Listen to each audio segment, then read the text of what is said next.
नमस्कार, मैं हूं मीनाक्षी गुप्ता और आप देख रहे हैं नेक्स्ट 9 लाइफ और स्वागत है आपका हमारे इस खास कार्यक्रम में।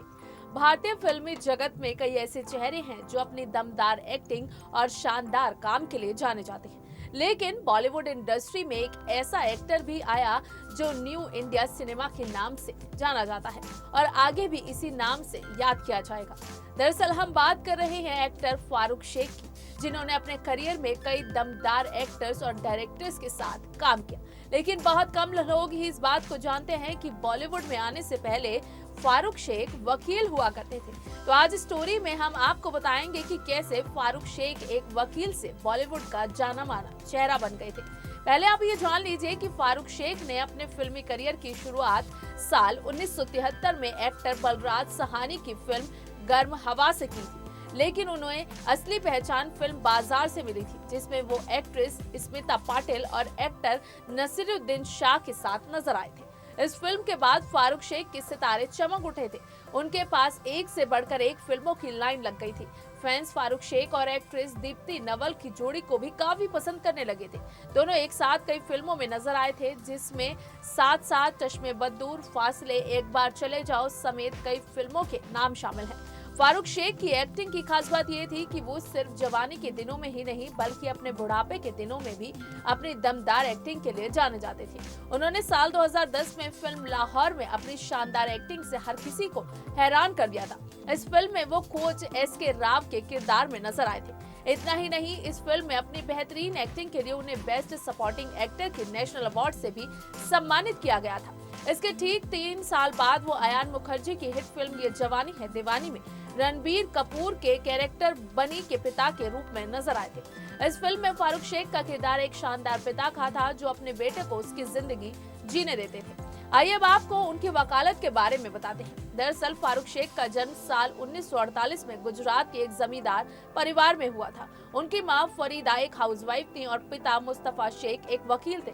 फारूक भी अपने पिता की तरह एक वकील बनना चाहते थे और वो बने भी थे, जिसके बारे में उन्होंने अपने एक इंटरव्यू में बताया था। उन्होंने बताया था कि उन्होंने बहुत छोटी उम्र में ही पिता के नक्शे कदम पर चलने का फैसला कर लिया था। इसी की वजह से उन्होंने मुंबई के सिद्धार्थ कॉलेज ऑफ लॉ से कानून की पढ़ाई की।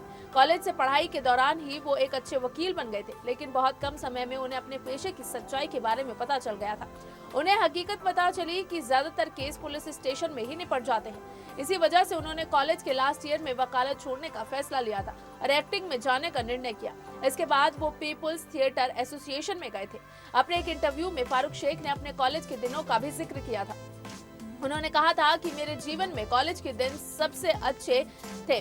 मेरा एक बड़ा गैंग था, हम मिलकर कैंटीन में बैठते थे और वहां पर बातचीत करते थे। इतना ही नहीं, हम क्लास बंक भी करते थे, लेकिन हम पूरी लगन के साथ थिएटर भी करते थे। हम पढ़ाई भी काफी अच्छे से करते थे। हम हमेशा अच्छे ग्रेड से पास हुआ करते थे, इसलिए कभी किसी ने कोई भी शिकायत नहीं की थी। फारूक शेख और एक्ट्रेस शबाना आजमी कॉलेज के दिनों से एक दूसरे को जानते थे। दोनों ने मुंबई के सेंट जेवियर कॉलेज से पढ़ाई की थी और कई प्ले में भी एक साथ काम किया था। इसी वजह से शबाना आजमी एक्टर फारूक शेख को काफी अच्छे से जानती थी। एक इंटरव्यू में शबाना आजमी ने अपने कॉलेज के दिनों को याद करते हुए कहा था कि कॉलेज के दिनों में एक प्ले के दौरान फारूक और मैंने बेस्ट एक्टर और एक्ट्रेस का अवार्ड जीता था। उस दौरान हमें प्राइज मनी के तौर पर 50-50 रुपए मिले थे। फारूक को एक और प्ले के लिए 160 रुपए मिले थे। अपनी प्राइज मनी को लेकर हम दोनों जुहू बीच पर घूमने निकल गए थे। उसने मुझे घर भी छोड़ा था। फारूक शेख के पर्सनल जिंदगी की बात करें तो शेख ने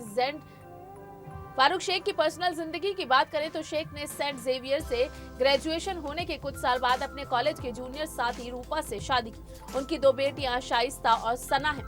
उनकी छोटी बेटी सना एनजीओ यूनाइटेड वो मुंबई के साथ काम करती है। फिलहाल फारूक शेख आज हम लोगों के बीच में नहीं है। 28 दिसंबर 2013 को हार्ट अटैक की वजह से एक्टर का निधन हो गया था। तो आपको हमारी ये स्टोरी कैसी लगी हमें कमेंट करके जरूर बताएं। लेकिन फिलहाल के लिए बस इतना ही। बाकी देश और दुनिया से जुड़ी ताज़ी तमाम अपडेट्स के लिए आप जुड़े रहिए नेक्स्ट 9 लाइव के साथ। और अगर आपको हमारा ये वीडियो पसंद आया है तो इसे लाइक, शेयर एंड कमेंट जरूर करें। साथ ही साथ हमारे चैनल नेक्स्ट 9 लाइव को भी जरूर सब्सक्राइब करें।